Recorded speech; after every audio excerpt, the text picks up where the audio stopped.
Podemos? Eita, tá só um embaçamento aqui. Espera aí.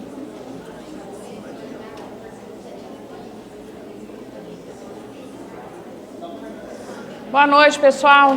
Tudo bem? Animados? Animados a falar de morte? Sexta e sábado, o dia inteiro, falando de morte. Esse é nosso módulo. Aqui tem 3 turmas, né? Então tem quem tá começando após de civil e processo. Tem alguma turma que está começando? Não, né? Já está tudo meio caminho andando e terminando. O último, falando de morte. O último. Ficou até bem emblemático, assim, simbólico, né? Não, então vocês já estão concluindo. Quem já está concluindo já está cansado, né? Tá de aula. Não, que isso. Gente, então vamos lá. Deixa eu me apresentar. Acho que não é todo mundo, pouca gente aqui já foi meu aluno. Meu nome é Ana Flávia, né? Eu sou professora de Direito de Família e Sucessões. Nessa pós eu só entro no módulo de sucessões, então a gente só tem esse encontro mesmo no módulo de sucessões, mas eu leciono aqui também na pós de família. Tem uns alunos aqui que falaram que tem alguém aqui que é da pós de família?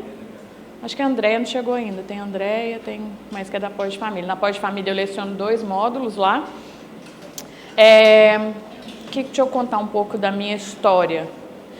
Eu trabalho com direito de família e estudo direito de família e sucessões há 26 anos. Então, eu tenho 46 desde os 20. Eu não atuo, eu não trabalho em outra área, eu não estudo outra área. Tinha uma propaganda antiga que falava assim, essa é minha vida, esse é meu clube, essa é minha vida, esse é meu clube. Eu só faço isso. Eu fui servidora pública muitos anos numa promotoria de família, fui assessora de uma promotora durante 12 anos na vara de família e sucessões, na época era junta ainda, vara de família e sucessões, e larguei o serviço público para advogar.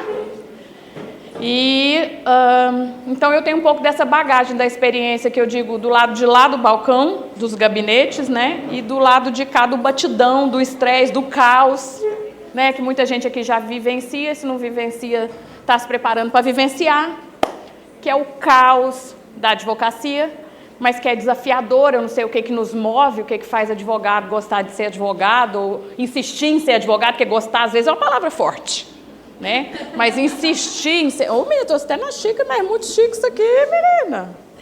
Podia ser um copinho de plástico. Agora fiquei muito elegante. Peraí, gente, agora eu vou beber um cafezinho. Por quê? Eu falo que quem escolhe advogar, lógico que aqui, muita gente aqui não vai falar, nem gosta de família e sucessões, querida. Estou fazendo esse módulo porque está dentro dessa pós de civil e processo civil. Mas se você gosta de civil e processo civil, uma hora você vai precisar de algum conhecimento de família e sucessões, né? E quem advoga nessa área, a primeira dica que eu dou, se um dia você quiser advogar, tem que estar medicado psiquiatricamente. Porque se não tiver, não sobrevive. Estou medicada há anos, né? Tomo remédio para ansiedade há anos, porque senão... E assim, se quiser, depois passo até o contato do meu psiquiatra, excelente. Porque senão a gente não sobrevive, né? Com a pressão, com o estresse. Mas eu acho que na advocacia em geral, né, gente? Podia todo mundo estar medicado e terapeutizado. Terapia também ajuda muito. Eu leciono de Direito de Família e Sucessões desde 2008. Desde 2008, Então vai fazer quase 20 anos, né? Daqui a uns dias vai fazer quase 20 anos. Que eu leciono só essas disciplinas. Ano passado eu resolvi fazer um mestrado em Direito Constitucional. Não sei o que eu estava na cabeça. Tá com pouca coisa, eu tenho uma menina pequena, eu tenho uma criança de 3 anos de idade, eu tenho 46 anos e uma criança de 3 anos de idade. Ou seja, eu sempre conto isso para quê? Para os alunos terem um pouco de compaixão e de piedade comigo no fim de semana. Por quê? Porque muitas vezes eu esqueço as palavras, eu esqueço um negócio, eu paro a aula, onde eu parei? Porque eu não tenho memória, eu não tenho sanidade, né? Porque eu tenho 46, eu estou entrando na menopausa com uma criança de 3 anos, vocês estão entendendo que loucura que é? Entendeu? Que loucura que é?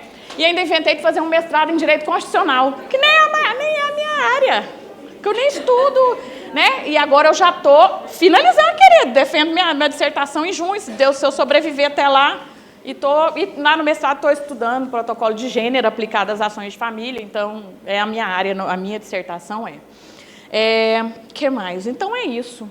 Amo lecionar, Amo falar de direito de família e das sucessões. Espero que vocês gostem, espero que seja leve o módulo. Sintam-se à vontade para perguntar, para intervir. É lógico, se for um caso concreto do seu escritório, que você vai contar uma história comprida, que o povo vai ficar tudo fazendo careta, porque você está fazendo uma consultoria em caso concreto, né?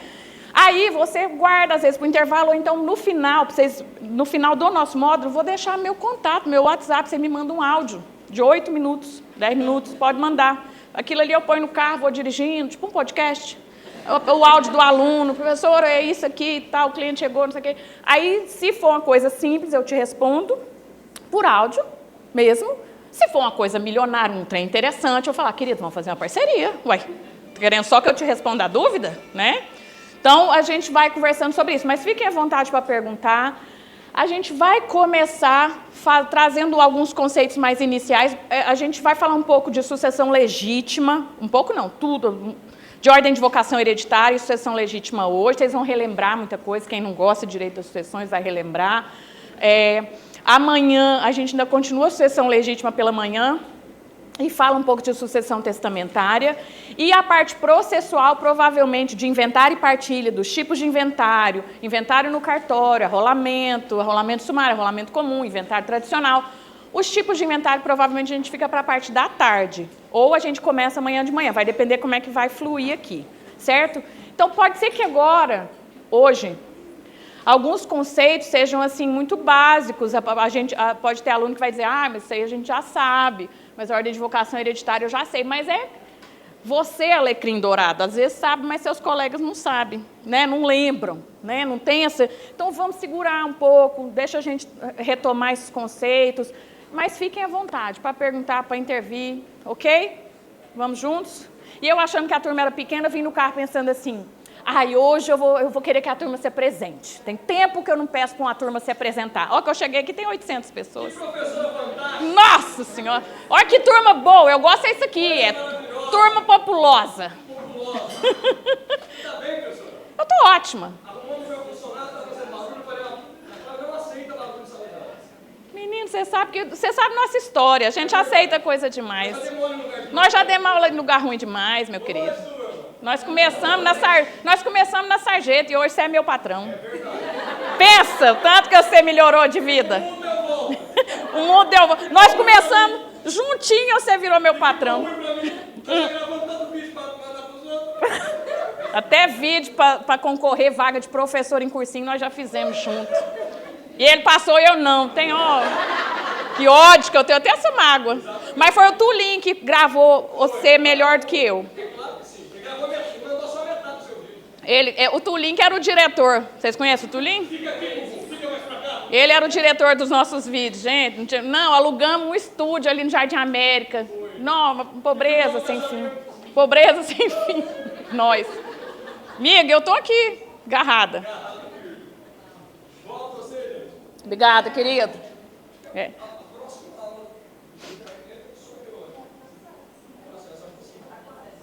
Maravilhoso. Um ícone do direito processual civil. Maravilhoso, um ícone. Um príncipe. Beijo, com Deus. Vamos lá. Mas é isso mesmo. Gravamos um vídeo para concorrer, para ser professor do SERS, que é concorrente aí, né? Ele passou, eu não. Aí ele foi dar aula lá no SERS, depois nós fomos dar aula em outros cursinhos. Não, só bagaceira. O SERS não é bagaceiro, mas os que a gente deu aula. Até que um dia ele resolveu montar o curso dele e leva as amigas, né? Vem também, amiga. Mas assim, não que eu tenho meu valor, né, gente? Também aqui. Vamos lá. Não é só porque sou amiga, não. Amiga do dono. Você dá aula aí por quê? Porque você é amiga do dono? Não. Porque eu sou competente. Bora lá. Gente, vamos falar um pouco das espécies de sucessão. Então, vamos relembrar aqui alguns conceitos que vão nos ajudar a caminhar nesse fim de semana e falar de direito das sucessões com um pouco mais de propriedade. Até porque o direito das sucessões ele tem uma linguagem, uma nomenclatura muito específica, que eu acho também muito parecido com direitos reais. Direitos reais têm uma nomenclatura, os institutos, que a gente não vê, assim, que é difícil, né? Anticrese, enfiteuse, umas coisas que a gente vê em direitos reais que a gente não sabe nem o que aquilo significa. Aqui também tem uns negócios diferentes, né? Sucessão a título singular, legado, quer ver? Fideicomisso. fideicomisso, isso é coisa de sucessões, né? Então, assim, vamos relembrar esses conceitos básicos para a gente ir caminhando e avançando. Existem duas formas de sucessão, dois tipos de sucessão quanto à origem. Sucessão legítima é aquela que decorre da lei. Que lei? Do Código Civil. O Código Civil é que diz quem herda. A lei é que diz quem herda. Sucessão legítima, ok? Sucessão legítima decorre da lei. Sucessão testamentária decorre da vontade da pessoa, decorre da vontade do autor da herança. Aqui na aula eu vou falar muito morto, o morto. Mas a gente não escreve morto numa petição, a gente não fala morto numa sustentação oral, né? A gente fala o autor da herança, a gente fala o de cujos, né? De cujos é muito comum. Mas sempre quando eu falar autor da herança, então, a sucessão testamentária, ela decorre da vontade da pessoa manifesta num documento. Que documentos? Ou num testamento, ou num codicilo. Está vendo a expressão codicilo? Também é um nome que quem não é do mundo jurídico não sabe nem o que é. Aí você pensa, uai, eu sou do mundo jurídico e não sei o que é também. Então, vamos... Quem não é do mundo do direito das sucessões também não sabe o que é, talvez, né?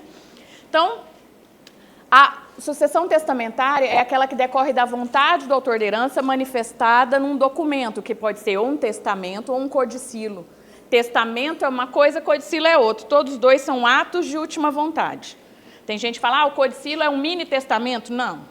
Testamento é testamento, codicilo é codicilo. Codicilo é um ato de última vontade muito simples, para disposições de pequeno valor.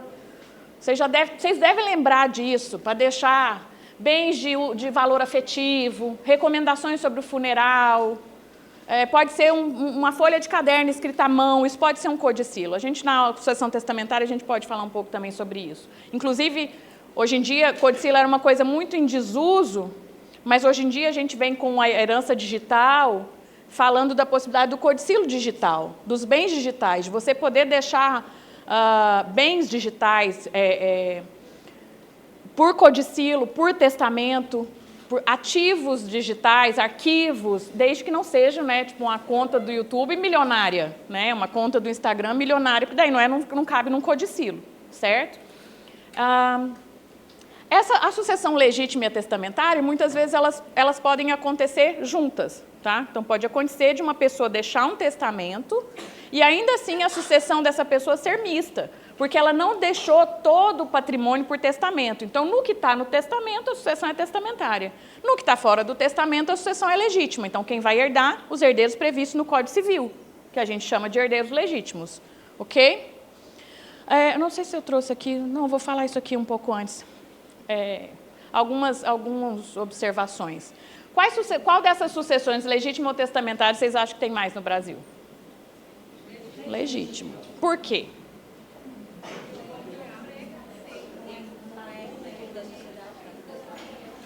Eu estou ouvindo várias informações que são relevantes. Por conta de uma questão cultural, né? A gente não é da nossa cultura falar da morte, planejar a morte, pensar em morte, porque vai que atrai, né? Que a gente tem esse negócio, vai que atrai, não quero nem falar disso, né? Tem essa questão cultural, tem uma questão também de falta de informação, né? Não é uma coisa que as pessoas têm acesso a essa informação, de que as pessoas acham que só gente rica faz testamento, de que testamento é algo caro, de que testamento é algo para deixar patrimônio alto. E testamento pode ser feito até para nem ter a ver com patrimônio. Pode ter disposições de caráter não patrimonial, né? Então, a gente tem essa... Hoje em dia, que a gente vê com as redes sociais divulgando mais informações, erradas, certo? Tudo quanto é jeito, né? Mas divulgando mais informações, falando muito de planejamento sucessório, aí a gente vê as pessoas mais interessadas, né? Então, tem essa questão. E tem uma outra explicação que é... O Código Civil, ele tem uma ordem de herdeiros que meio que atende ao anseio da maioria das pessoas. A maioria das pessoas gostaria que os descendentes, eu aponto para baixo para vocês entenderem que é aqui, ó, filho, neto, bisneto, descendentes. Que os descendentes herdassem primeiro que os ascendentes. De que é natural a gente tentar proteger mais os filhos, ou precisarem mais de proteção, do que os nossos próprios pais, né? Então, a lei ela já tem aquela ordem, primeiro os descendentes, na falta dos descendentes, os ascendentes. Tudo bem que bota o cônjuge junto com o filho, bota o cônjuge junto com o pai e mãe. Aí a reforma do Código Civil tira o cônjuge, tira o companheiro, né? Toda essa confusão, a gente vai falar sobre isso também. Então, esses são alguns dos motivos do porquê que a gente não tem tanta sucessão testamentária no Brasil. Mas amanhã de manhã a gente fala um pouco mais de sucessão testamentária, a gente conversa um pouco mais sobre o quanto é interessante para quem quer atuar na área de família e sucessões, da gente fazer da gente ter esse serviço de consultoria em testamento, né? Porque não precisa de um advogado para fazer testamento. Não precisa, mas a gente faz a demanda acontecer, a demanda surgir, né? Então, assim, eu faço muita consultoria em testamento no meu escritório, eu acompanho o cliente até o cartório, eu redijo a minuta do testamento, eu muitas vezes sou testemunha dos testamentos dos meus clientes. Então, assim, e isso a gente cobra, né, gente? E a gente ganha um dinheiro sem precisar do Poder Judiciário, que é coisa melhor. Sem precisar ir por fora, para o tribunal.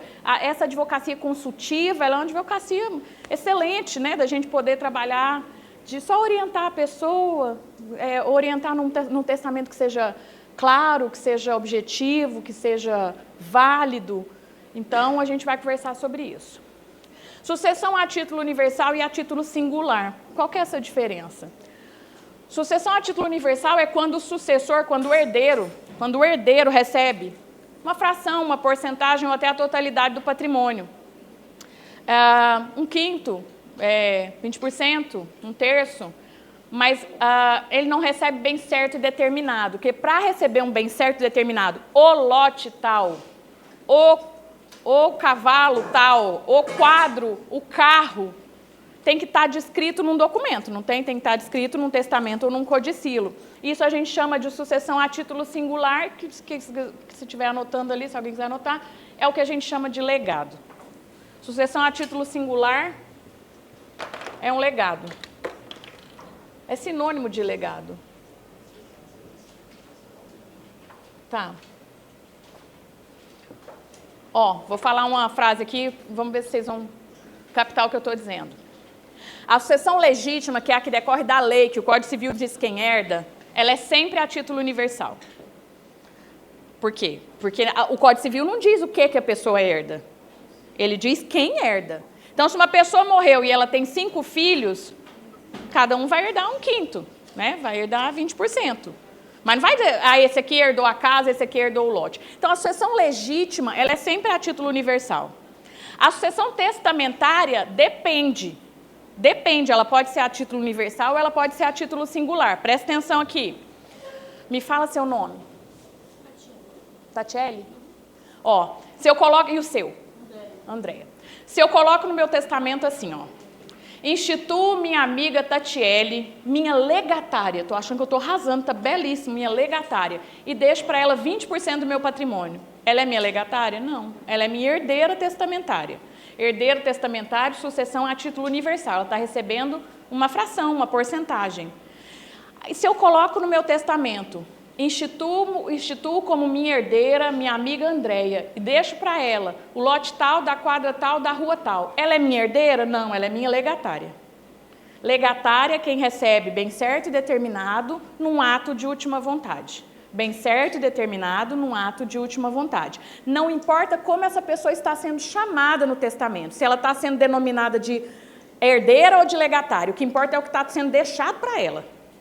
Se o que está sendo deixado para ela é 10%, a metade disponível, 20%, ela é herdeira testamentária.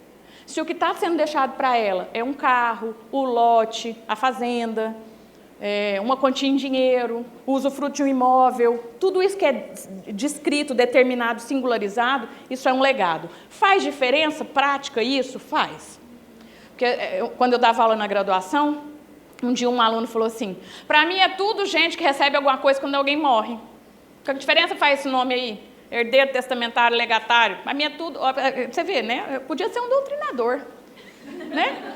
Para mim, tudo gente que recebe alguma coisa quando alguém morre. É muita sabedoria. Falei, realmente, é tudo gente que recebe alguma coisa quando alguém morre. Mas são gentes diferentes. Né?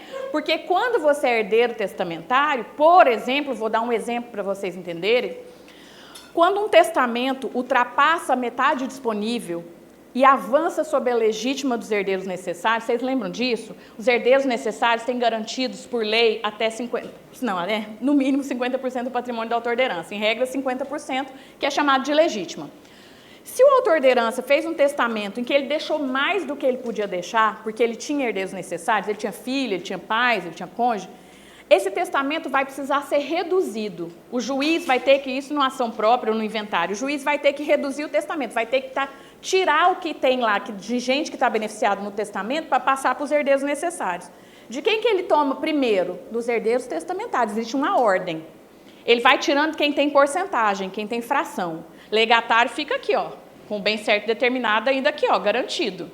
Então, no fim das contas, é lógico que se tirar dos herdeiros testamentários e ainda assim a legítima não for recomposta, vai ter que tomar também dos legatários. Mas eu quero dizer que legatário tem um pouco mais de vantagem do que herdeiro testamentário, quando a gente vai falar em ultrapassar a legítima dos herdeiros necessários, tá? Então, existe diferença, e eu vejo, às vezes, tem gente que diz assim, fulano é herdeiro legatário. Não existe herdeiro legatário, existe herdeiro e existe legatário. São os tipos de sucessores. Esse dia eu fui acompanhar um testamento, mas aí também que eu não quero ser a chata no cartório, né? O rapazinho do cartório, que é o escrevente autorizado lá do cartório, no testamento inteiro da minha cliente, ele escrevia que o fulano era herdeiro legatário. Herdeiro legatário, herdeiro legatário. Aí eu falei, gente, eu não vou corrigir o moço, porque não vai fazer diferença, né? Então, assim, porque o que está deixando lá é um bem certo determinado. Não, era um bem certo determinado, era só legatário, não era herdeiro legatário. Mas eu também não vou ficar arrumando confusão no cartório, né? Porque a vida não é assim, a gente ficar arrumando confusão, você não quer ser a chata, né? Nesse caso não vai fazer diferença, é lógico que tem coisa que a gente precisa corrigir, porque faz diferença, mas nesse caso não faria diferença. Mas só para vocês entenderem que, olha ali no quadro, herdeiro legítimo, herdeiro necessário, herdeiro testamentário, legatário. Legatário, todos são espécies de sucessores, tá? Quem são os herdeiros legítimos? Aqueles previstos no Código Civil. Quem? Na ordem de vocação hereditária, descendente, ascendente, cônjuge, companheiro, colaterais. Esses são os herdeiros legítimos, previstos no Código Civil, previstos na lei. Quem são os herdeiros necessários? Se você olhar o artigo 1845, lá está escrito descendente, ascendente e cônjuge. Mas, desde 2017, se entende que companheiro também é herdeiro necessário, porque o casamento e a união estável foram igualados na questão sucessória. Até 2017, quem era casado herdava de um jeito, isso desde a vigência do Código Civil atual. Então, de 2003 a 2017... quem era casado herdava de um jeito, quem vivia união estável herdava de outro. A gente vai conversar sobre isso, inclusive como eram os jeitos, tá? Não é que na união estável não herdava, mas herdava diferente. E aí, em 2017, o STF declarou inconstitucional o artigo 1790, que tratava da união estável, especificamente da sucessão na união estável. Então, desde 2017, quem é casado e quem vive união estável, o direito sucessório, a herança, a regra de vocação hereditária é a mesma, se herda da mesma forma. Então, por isso se entende, a gente vai falar disso um pouco mais aprofundado também, mais para frente, que o companheiro, companheira, são herdeiros necessários. E na reforma do Código Civil deixarão de ser.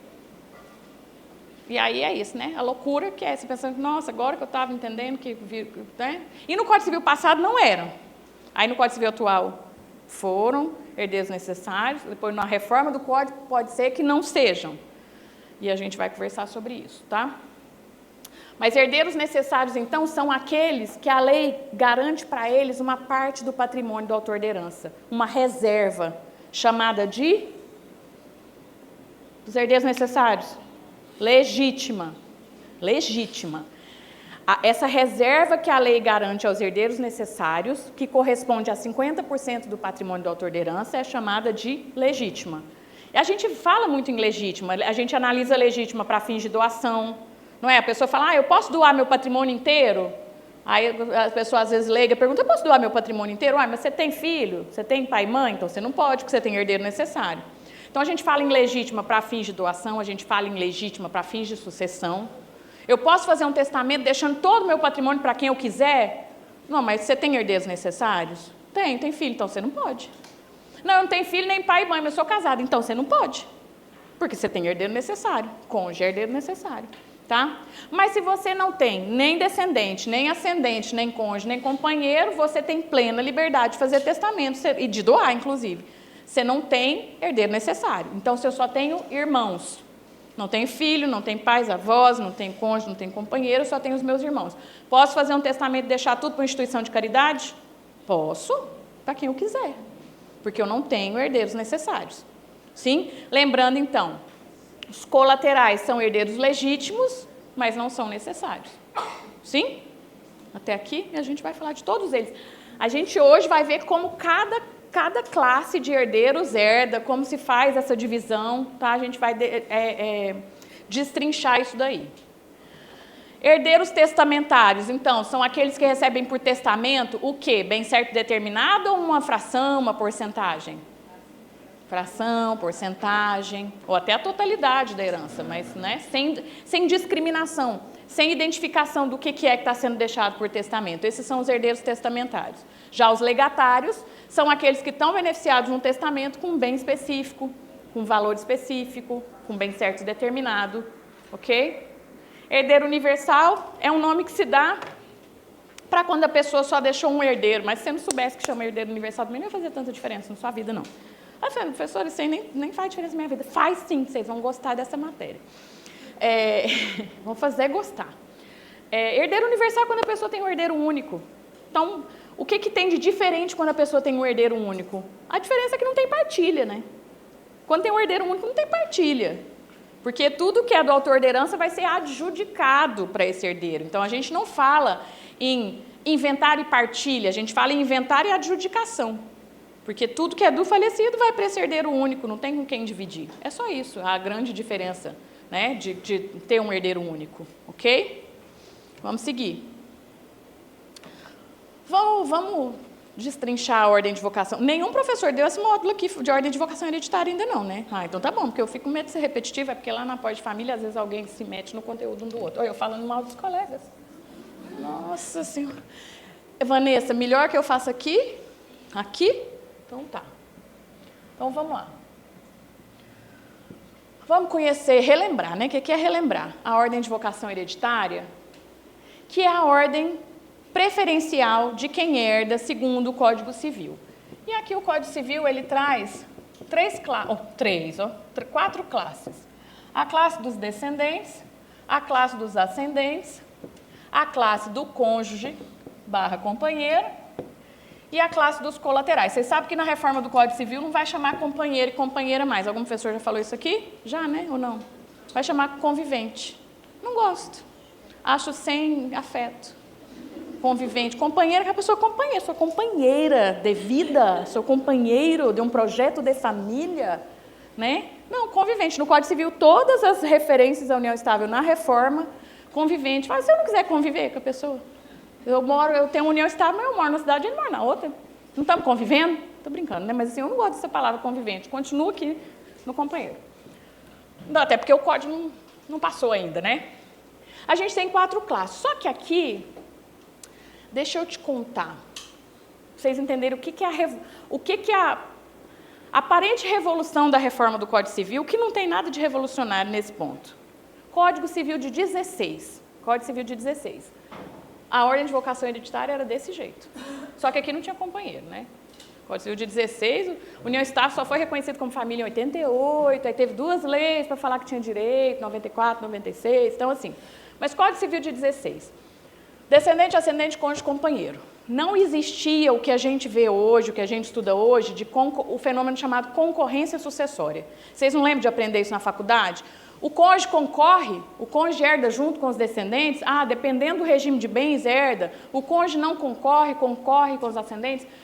Essa concorrência não existia no Código de 16, tá? Então, para o cônjuge herdar, era só se não tivesse descendente nem ascendente, porque entenda, essa é uma ordem hierárquica, em que herdeiros da classe subsequente só herdam quando esta classe estiver completamente vazia. Para um ascendente herdar, é só se não tiver nenhum descendente.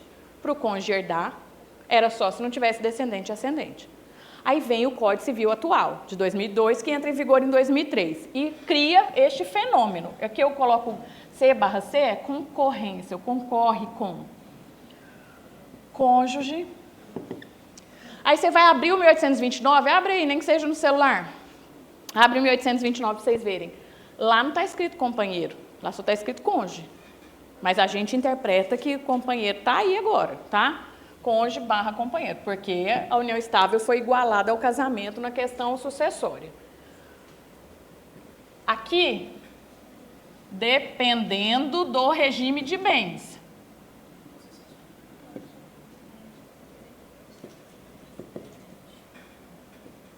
Aqui, independente, a gente vai estudar isso, do regime.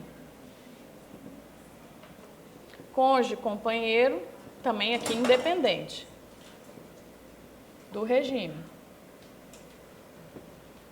E os colaterais. Então, o Código Civil atual, que é o que a gente está estudando, que a gente já está acostumado, que a gente estudou na faculdade, né? Trouxe esse fenômeno do cônjuge sair aqui do terceiro lugar e ir lá herdar junto com o filho, a depender do regime de bens. Do cônjuge herdar junto com o pai e mãe do falecido, independentemente do regime de bens. A gente vai ver isso aqui esmiuçado, tá? E o que é o projeto de reforma do Código Civil? Tirar isso aqui. Tirar e voltar. Ou seja, é uma revolução para o passado. É voltar ao que era o Código 16.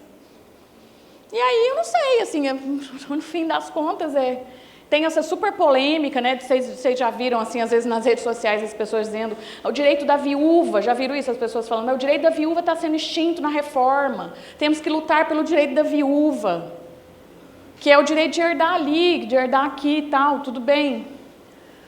Mas, assim, eu entendo, e eu estudo o gênero, porque, na verdade, eu penso, do viúvo também, não é só da viúva, não. Né, dos viúvos em geral, né? Mas eu entendo essa preocupação, por quê? Por que a preocupação com as viúvas? Porque normalmente a gente, não é normalmente, mas comumente a gente sabe que o nosso país ainda tem muitas mulheres que não trabalham, que não têm renda, que não têm função remunerada, que não trabalham, calma, que não trabalham fora de casa, né? Porque em casa o trabalho doméstico é muito mais pesado e muito mais complexo muitas vezes que um trabalho fora de casa, mas ele é desvalorizado e invisibilizado. Então, essa é a preocupação de uma mulher que talvez só ficou se dedicando à família, aos filhos, e o marido progredindo, né, construindo patrimônio. Ah, professora, mas ela não vai ter meação? Sim, mas a gente vai ver que além de meação, por exemplo, na comunhão parcial, ela herdaria junto com os filhos nos bens particulares, no que era só do patrimônio do autor de herança, no que ele um dia receber de herança, e isso não vai acontecer na reforma. Não sei se isso vai passar, a gente vai estudar e vamos ver como é que vai estar na reforma, mas a gente vai estudar do jeito que é hoje, tá? A gente vai destrinchar do jeito que é hoje, ok?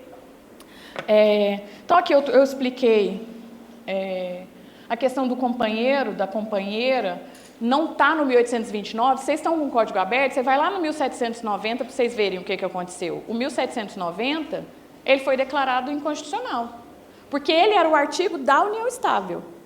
Então, quando a gente tratava de um inventário de quem vivia em união estável, era o artigo 1790. Quando a gente tratava de um inventário de quem era casado, era o 1829.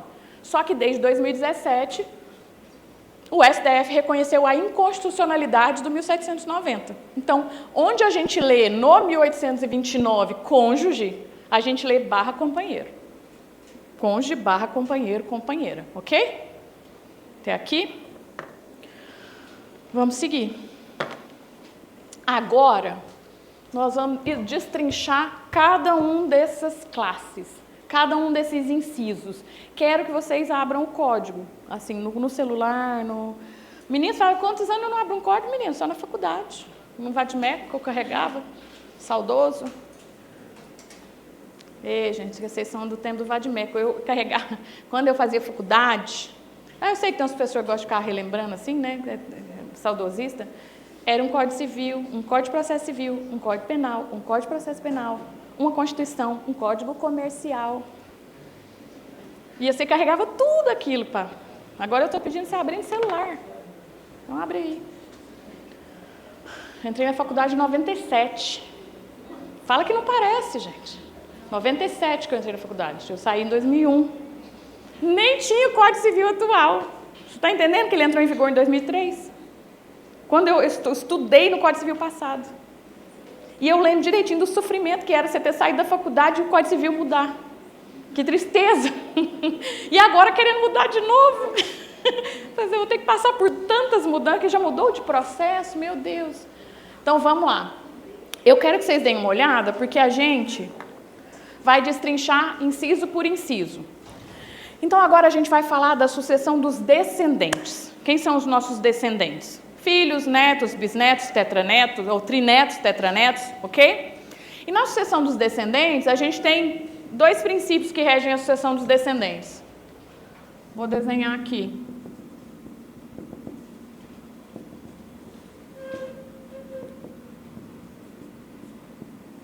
Já vou liberar aqui a câmera, Vanessa, se estiver ruim. Primeiro, estou matando uma pessoa aqui, divorciada, viúva, solteira. Depois que eu vou casar ela para a gente complicar a situação, tá? Então vamos lá. Na classe dos descendentes, a gente tem 2 regras. Ainda não está ali, não entrei no slide ali da concorrência, não. Segura as pontas. 2 regras. Os descendentes de grau mais próximo excluem os mais remotos, salvo direito de representação. Bora lá. Isso está lá no artigo 1833, 1835. Agora eu esqueci que a minha memória eu já expliquei porque que eu não tenho, né? 32? 3, 1833. Os descendentes de grau mais próximo excluem os mais remotos, salvo direito de representação. Então tá, se uma pessoa morreu e ela tem os filhos e os netos, todo mundo vivo, quem herda? Os filhos. Mas e vamos supor que ela tem um filho, lembra do herdeiro pré-morto? Que é o herdeiro que morreu antes do autor da herança, né? E quando tem um herdeiro pré-morto, você lembra que tem um tal do direito de representação? Lembra? Então tá. Então, entenda, os de grau mais próximo excluem os mais remotos, salvo essa hipótese do direito de representação. Porque se essa pessoa tiver 2 filhos vivos e um pré-morto, os netos vão ocupar o lugar do pré-morto e herdar o que ele herdaria por direito de representação. Ou seja, numa transmissão única, passa do autor da herança direto para os netos, com um só recolhimento de TCD do autor da herança direto para os netos. Isso no caso de pré-morte. Assim também como no caso de indignidade, no caso de deserdação. O direito de representação se aplica nessa regra. Então, o que é o direito de representação? O direito de representação é um benefício da lei garantido a uma pessoa, garantido a um herdeiro mais distante, para herdar no lugar de um herdeiro mais próximo, porque aquele herdeiro mais próximo não pode herdar. Porque, por exemplo, ele morreu antes do autor da herança, ou porque ele foi declarado indigno, ou porque ele foi deserdado. Então, porque você faz com que um herdeiro de um grau mais distante herde no lugar de outro. Mas, de novo, se quiser anotar uma regra importante, direito de representação é um direito garantido para descendentes do herdeiro. Descendentes. Só descendentes herdam por representação. Eu vejo alguns colegas que têm essa dúvida, às vezes diz assim, Ana Flávia, esse cara aqui era casado, aí ele morreu, aí agora o pai dele morreu, e ele tem 2 filhos e a esposa, aí eles vão herdar, né, por representação? Não, gente, a esposa dele não tem nada a ver com isso aqui não, tá? Primeiro vamos entender, se ele era casado e ele morreu, o que aconteceu? O casamento acabou, ué. O casamento não acaba com o divórcio, com a morte? Né? Então, assim, se ele era casado e ele morreu, acabou o casamento. Agora, o pai dele morreu. Quem vai herdar no lugar dele são os filhos dele. Não é a esposa. A esposa não é. Não existe direito de representação para cônjuge. Direito de representação é um direito garantido para descendentes. Ok? Até aqui? Outra coisa que a gente vai falar da sucessão dos descendentes, só para lembrar... Filho sempre herda, vocês lembram dessa diferença de herdar por direito próprio, por cabeça, e herdar por representação? Existem 2 formas de suceder. Ou a gente herda por direito próprio, e a herança é dividida por cabeça, ou a gente herda por representação, e a gente fala que também é herdar por estirpe.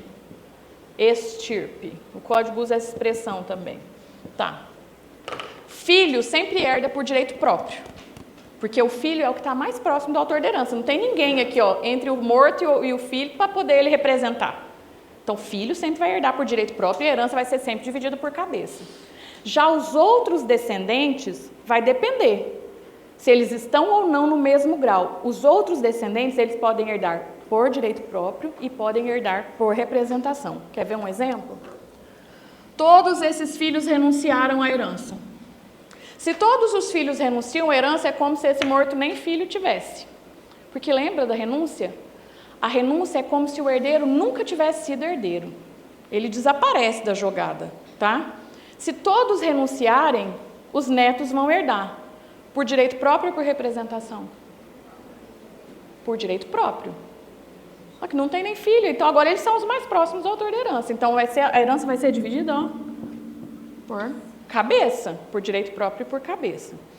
Agora, eu dei um exemplo mais cedo que era, esse filho está vivo, vamos botar aqui.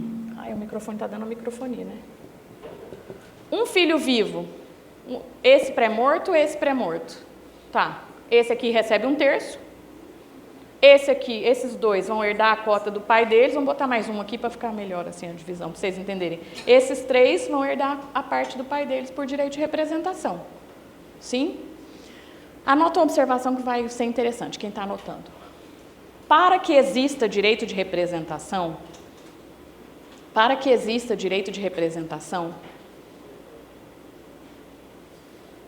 deve haver diversidade de graus entre os herdeiros. Deve haver diversidade de graus entre os herdeiros. Vou explicar. Para que exista o direito de representação, deve haver diversidade de graus entre os herdeiros. Vou traduzir na minha linguagem popular. Tem que ter herdeiro de um grau herdando com herdeiro de outro grau. Se está todo mundo no mesmo grau, todo mundo é por cabeça, por direito próprio. Você está vendo que aqui tem um filho vivo ainda. Então ele herda aqui e esses aqui herdam por direito de representação. Mas, vamos pensar que foi uma tragédia familiar. Este moço, quando morreu, já tinha perdido os 3 filhos. Aí, eu só quero que vocês entendam, porque às vezes a gente liga a pré-morte ao direito de representação. Aí a gente pensa assim, então todo mundo era pré-morto, então tem que ter direito de representação. Esse aqui vai herdar sozinho, sorte dele, filho único, a parte do pai. Não. Não tem diferença de graus entre os herdeiros, então é tudo por cabeça. Entendeu?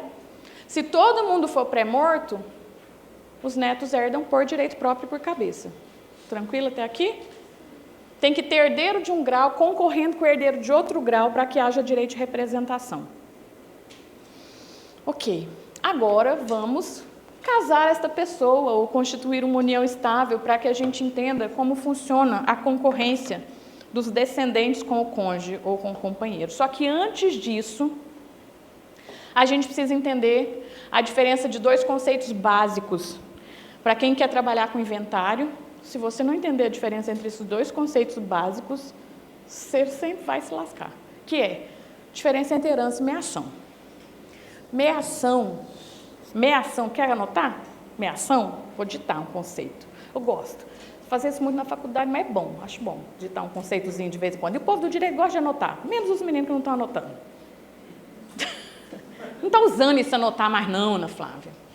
Eu sei. Vamos lá. Meação é instituto de direito de família. Meação é instituto do direito de família. E se refere à divisão dos bens. Meação é instituto do direito de família. E se refere à divisão dos bens comuns. E se refere à divisão dos bens comuns a depender do regime de bens.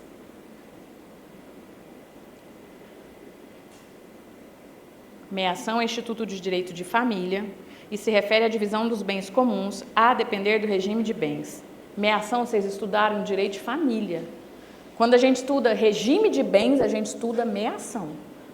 Tá? Vocês estudaram com a Célia. Foi ela que deu o módulo de direito de família? Ela falou de regime de bens? Deu tempo? Porque é também um módulo, que bom, maravilhosa, né? Maravilhosa. Ela falou, mas ela deve ter falado de regime de bens, mas muito mais focado na meação, porque o módulo era de direito de família, então talvez partilha de divórcio, essas coisas. Então agora a gente vai falar dos efeitos do regime de bens na sucessão. Mas meação, a gente analisa quando a gente vê se aquele bem é comunicável ou incomunicável, né? Herança, gente, é o que sobra depois que a gente separa a meação do cônjuge sobrevivente ou do companheiro sobrevivente. se eles eram casados ou viviam em união estável num regime que dava direito de meação. Calma que eu vou melhorar isso aqui ainda, vamos elaborar mais. Herança é o que pertence ao morto. Herança é o que pertence ao morto, separada já a meação de um cônjuge sobrevivente ou de um companheiro sobrevivente, se no regime dava direito de meação. Então vamos entender.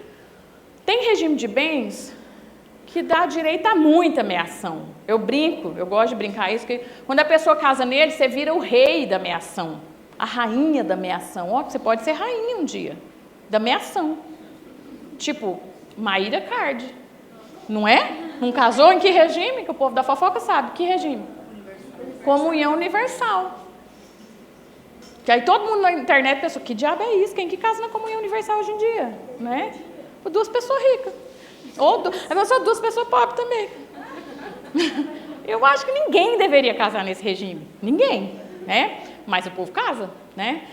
Então, na comunhão universal, é o regime que você casou, você é meio do que o outro já tinha, você é meio do que o outro herdar, você é meio do que o outro comprar, você é meio de praticamente tudo, salvo algumas exclusões ali, bem gravado, com cláusula de incomunicabilidade, né? Nada muito, mas em regra você é meio de tudo. Tem regime de bens que nem dá direito à meação. Qual? Separação total de bens. Na separação total de bens, separação convencional, que é aquela que o casal escolheu casar, pacto antinupcial. Comunhão universal também faz pacto, né? Só não faz pacto comunhão parcial e separação obrigatória, porque é obrigatório, ninguém escolhe casar, então não faz pacto. Mas separação total não dá direito de meação. O que eu compro no meu nome é meu, o que o meu marido compra no nome dele é dele. Nada impede que a gente tenha bens juntos, comprados, escriturados, registrados, mas aí a gente vira sócio, né? Mas a gente não é que o que eu comprar no meu nome a metade é dele, como na comunhão parcial, né? Na comunhão parcial existe uma presunção absoluta de esforço comum. Tem regime, então, vamos lembrar, que dá direito à meação sobre os bens adquiridos durante o casamento a título oneroso. Qual? Como chama esse regime? Comunhão parcial. E que é o regime que se aplica na união estável, a regra da união estável, né? O regime básico do casamento também que se aplica à união estável.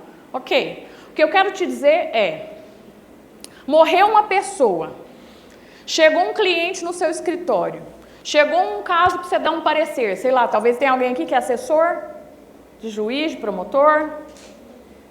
Então, chegou um caso para dar um parecer. Primeira coisa que a gente pergunta para aquela situação é, era casado? Esse falecido aqui era casado? Vivia em união estável? Qual o regime? Ah, tem meação, esse regime tem meação. Não, esse regime não tem. Tem meação? Separa a meação do cônjuge sobrevivente. Separada a meação do cônjuge sobrevivente ou do companheiro sobrevivente, aquilo ali que sobrou é herança. Tanto que quando a gente vai fazer, por exemplo, lançar o ITCD na Secretaria da Economia, não sei se todo mundo já fez, né? Quando você tem o sistema da Cefaz, aí eu chamo Secretaria da Economia, mas eu faço Cefaz até hoje, que eu acho que não tinha que chamar Secretaria da Economia, não. Cefaz, todo mundo fala Cefaz, né, gente? Mas aí você vê, o sistema, ele já calcula separando a meação. Quando você aplica lá no regime de bens, ele já separa a meação e você identifica onde é. Cada bem que você vai lançando no sistema, ele pergunta, é bem comum? Não é bem comum? Você marca lá. Por quê? Porque sobre a meação não incide TCD.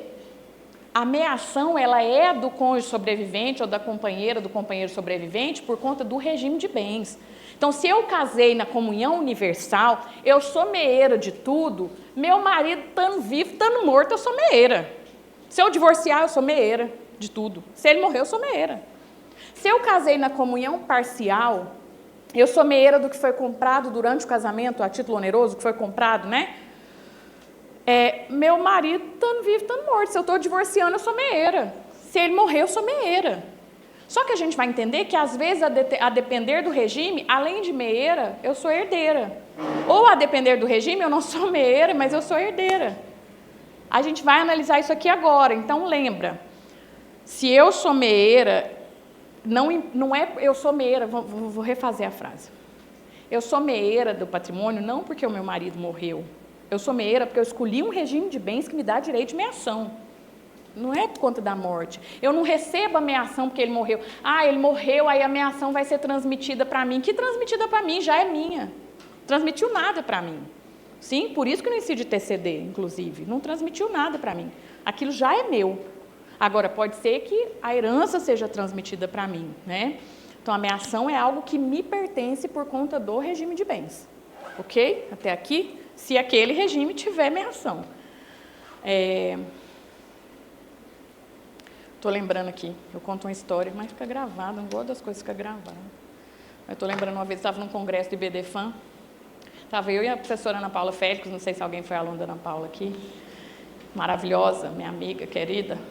E aí a gente estava num congresso e estava um doutrinador lá, vou falar nome não, era o Tartucci. E ele estava lá no coffee break, comendo um bolinho, não sei o quê, e eu e a Ana Paula com uma dúvida bem assim, complexa, sobre a questão da união estável, na separação total, de não sei o quê, de meação, não sei o quê. Eu falei, Ana Paula, o homem está aí, ué, bora perguntar. Aí chegamos nós tomando um cafezinho, né? Professor, tudo bem? Eu não esqueço disso. E aí a gente explicou assim, ele virou e falou assim, uai, mas não falou uai, né? Ele falou, olha, a primeira coisa que vocês têm que entender é que minha ação é uma coisa e herança é outra. Gente, eu quase avancei no homem, falei, você está de brincadeira com a minha cara. Eu pensei, né? Falei, professor, muito obrigada. Excelente sua explicação. Eu falei, Ana Paula, o homem não sabe que a gente dá aula disso todo dia, gente. Não, aí moça, eu estava te perguntando um trem tão difícil. Eu acho que ele achou a gente burra, achou a gente boa. Primeira coisa, minha ação é uma coisa, herança é outra. Ana Paula, minha ação é uma coisa, herança é outra. Bora, beber um café. Eu não sei, assim, ou ele achou nossa pergunta idiota, deve ter sido, não sei o que aconteceu, mas essa frase que vem, eu estou lembrando dessa minha aluna querida que está ali, ó. Quanto tempo que eu não te vejo, estou vendo seu rosto, lembrando da PUC, né? E aí eu venho essa frase até hoje, assim, às vezes eu estou fazendo inventário, pensando, minha ação é uma coisa, herança é outra, eu penso, estou sabendo. E vocês agora vão ecoar na cabeça de vocês, porque eu conto uma história assim, aí a hora que você estiver fazendo inventário, você pensa, minha ação é uma coisa, herança é outra. Uma frase assim, do doutrinador. Minha ação é uma coisa, herança é outra.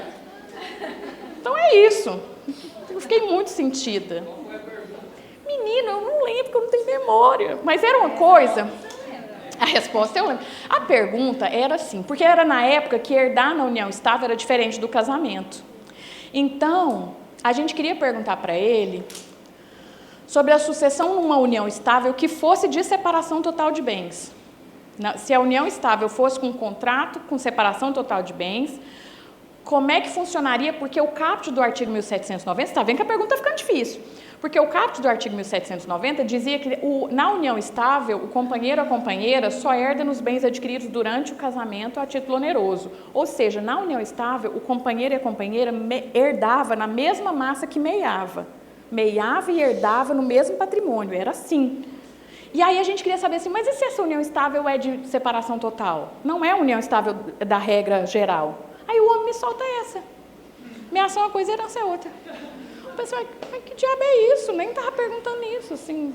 Mas é isso, né? Vocês verem que todo mundo leva um vácuo numa pergunta na vida, né? A gente tem sempre uns vácuos na vida. Então vamos lá. E até hoje não sei a resposta. Quê?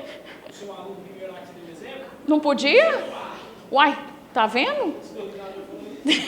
Gente, mas eu estou falando aqui misericórdia. A pessoa vai falar, olha, eu tô amiga do Tartucci, estou contando aqui para ele, professora. Estou mandando aqui no Instagram dele, só tá falando, não estou falando nada demais. Eu acho que às vezes está ali tomando um café pensando, veio tirar dúvida agora, na hora que eu estou bebendo um café. No meio do congresso? Vai te catar, né? Não sei. Não teve paciência. Não sei o que foi, não. Mas eu vejo ele de longe nos congressos, penso, nunca, jamais perguntarei. Vamos lá, gente. Vamos lá. Então tá. Aí a gente vai entender que quando a gente fala de concorrência, minha ação é uma coisa, não é outra. Quando a gente fala de concorrência do cônjuge com os descendentes, a gente tem que lembrar de algumas regras básicas. Primeiro, do que está escrito no artigo 1830. O artigo 1830, ele diz que para que um cônjuge seja herdeiro, e aí não importa se é em concorrência, para que ele herde, seja em concorrência, seja sozinho, para que o cônjuge seja herdeiro, ele não pode estar separado judicialmente, nem separado de fato há mais de 2 anos. Isso é uma regra básica. Aí você vai falar, separação judicial? Não existe separação judicial. Hoje em dia todo mundo faz divórcio. Querida, eu sei. Não existe, mas existiu durante muitos anos. Então, pode ser que chegue um dia no seu escritório uma pessoa que tem uma certidão de casamento averbada com uma separação judicial. Qual é o estado civil dela? Separada judicialmente. Ela não é divorciada. Ela é separada judicialmente. Ela não é casada, mas também não é divorciada. Tá? Separado judicialmente, inclusive, não pode casar, porque não converteu em divórcio. Então, hoje em dia não se faz separação, né? Separação caiu em desuso, é um instituto morto, né? Mas ainda tem gente que está nesse estado civil. O que eu estou te dizendo é, se o meu ex-marido falece e eu sou separada judicialmente dele, eu tenho direito de herança? Não. Separado judicialmente não tem direito de herança. Mas essa não é a grande polêmica do 1830. A grande polêmica é, o cônjuge, para ele herdar, ele não pode estar separado de fato há mais de 2 anos. Então, até 2 anos de separação, de fato, o cônjuge herda. Aí é que o negócio vira bagunça. Por quê? Até 2 anos de separação, de fato, o cônjuge herda.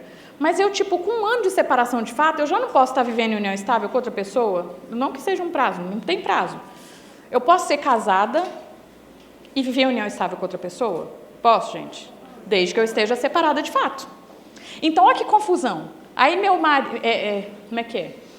Meu marido falece, eu estou separada dele há 1 ano e meio, de fato, mas ele já estava vivendo com uma outra pessoa há 1 ano, né?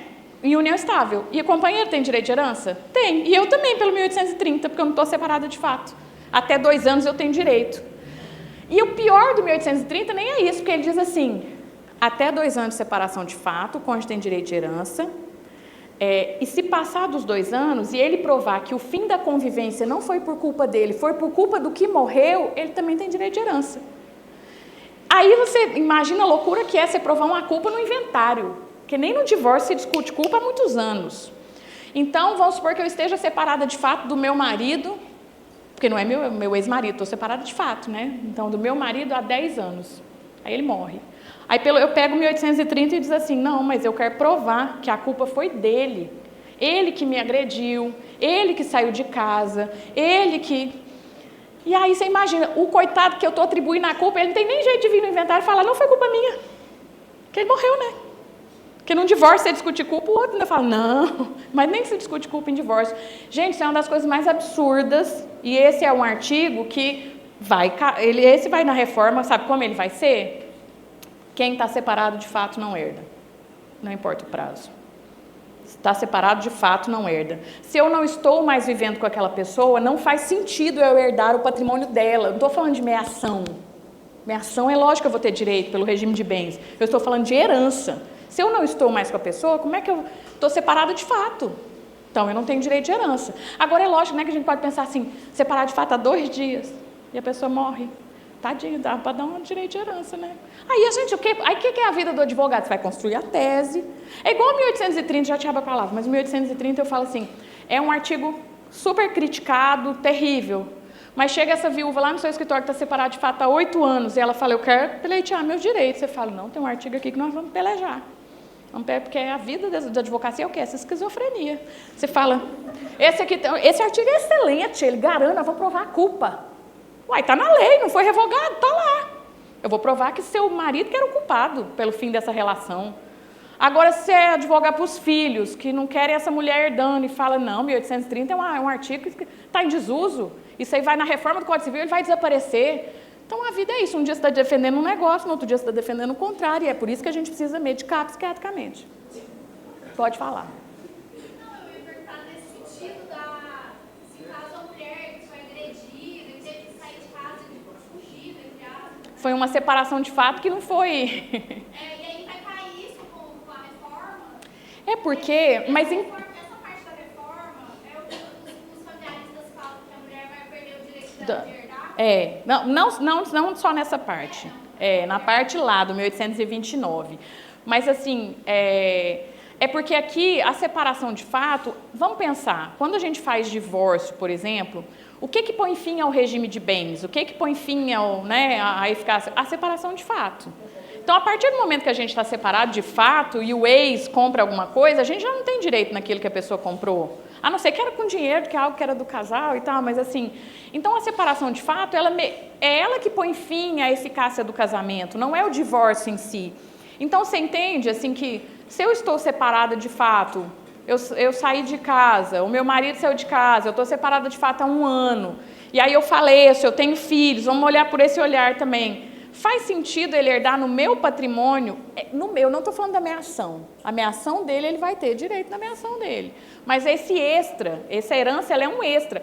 A gente vai ver aqui hoje, eu costumo dizer que essa herança do cônjuge, do companheiro, da companheira, ela é quase um presente para quem aguentou ficar casado até o outro morrer. Você, assim, guerreiro, você não divorciou antes, merece um prêmio, toma uma herancinha. Entendeu? A gente vai ver isso aqui, vocês vão ver que faz sentido esse meu argumento.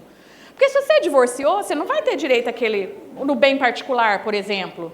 Mas se você ficou casado até a pessoa morrer, você ficou com ela até a pessoa morrer, faz sentido você ter um extra. Foi até que a morte o separasse, né? Sei, nós vamos chegar lá, tá? Então, vamos lá. Agora, vocês vão anotar uma regrinha assim, ó. Coloca assim, para que a gente vai aprender um macete. Esse é o macete mais conhecido que tem. Conhecido na internet, nas redes sociais, que o povo fala aí sem entender direito. E agora a gente vai entender. Coloca assim, ó. Na concorrência com descendentes,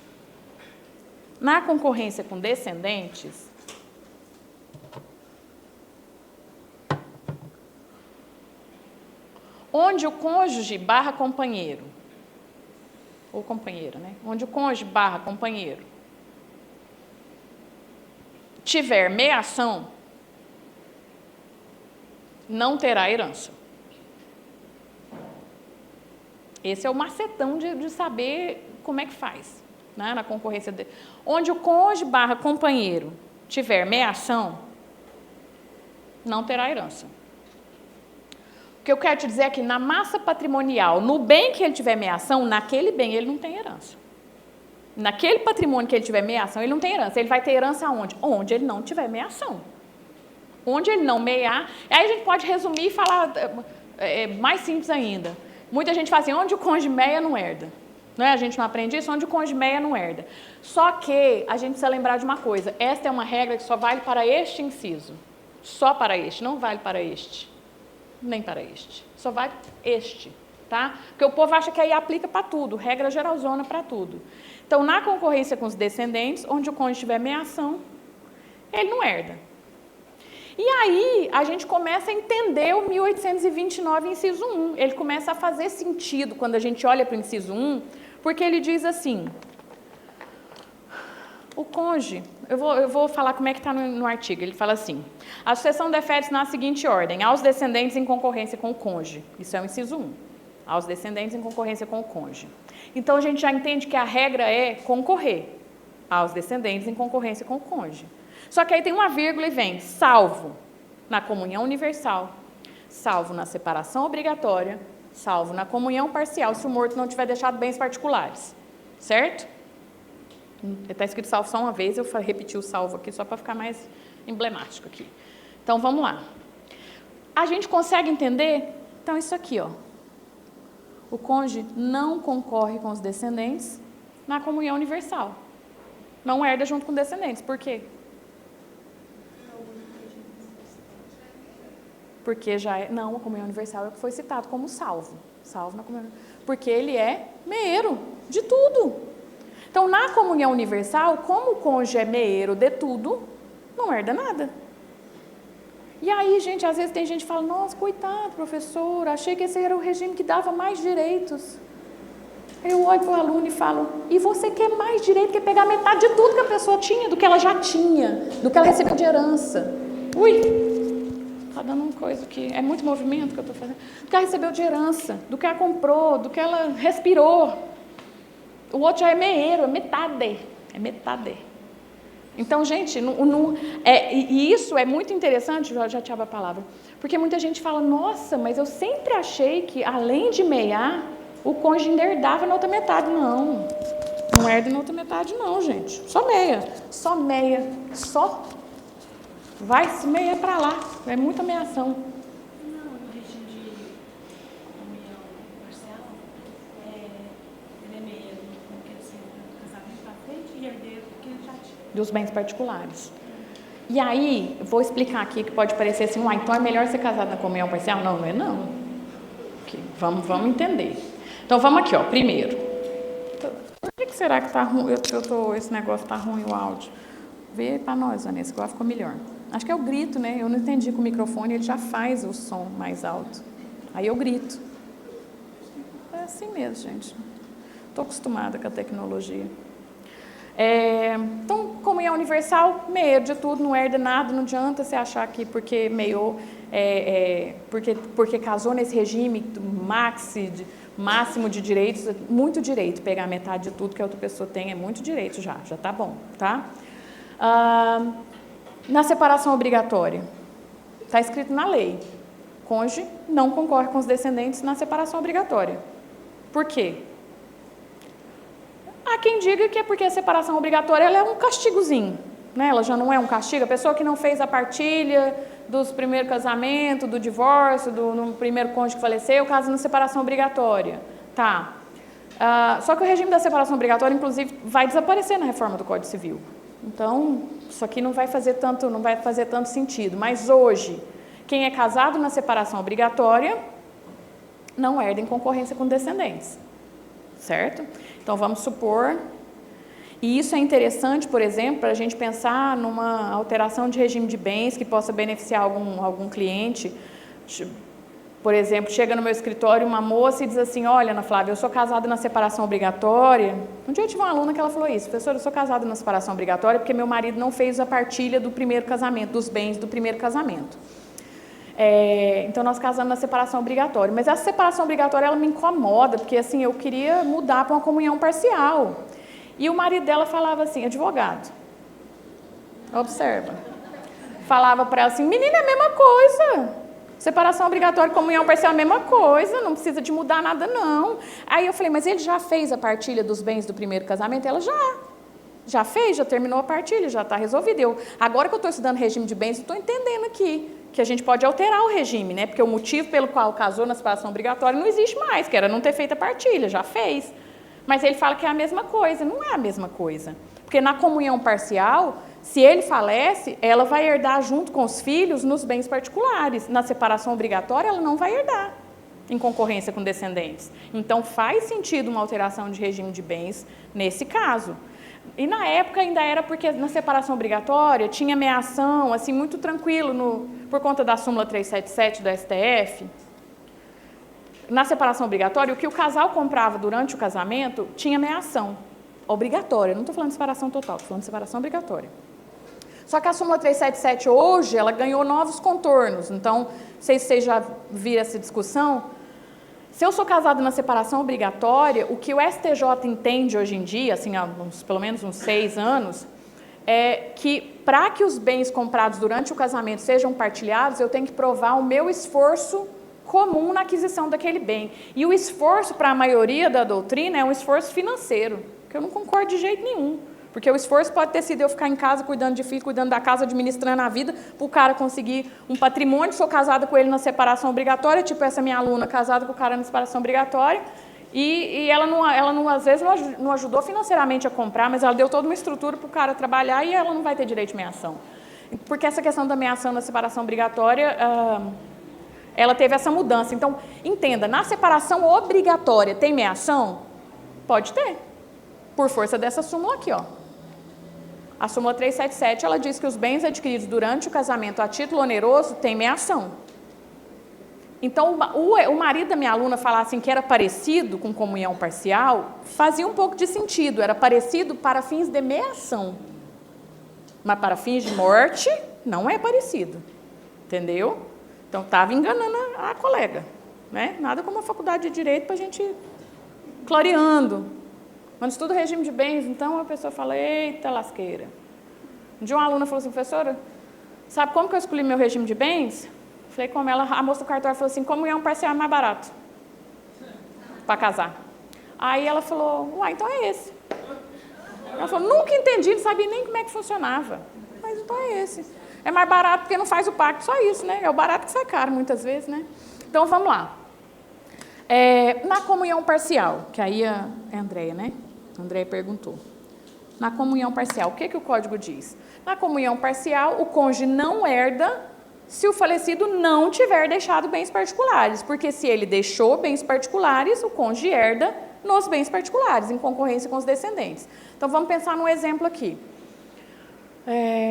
Quem já foi meu aluno está cansado de saber desse exemplo, mas vamos lá. Vamos supor que eu casei com um cara que tinha uma fazenda, antes de casar comigo, uma fazenda, ou ele pode ter recebido essa fazenda durante o casamento, mas recebeu de herança. Estou te contando que a fazenda é de quem? Dele, tá.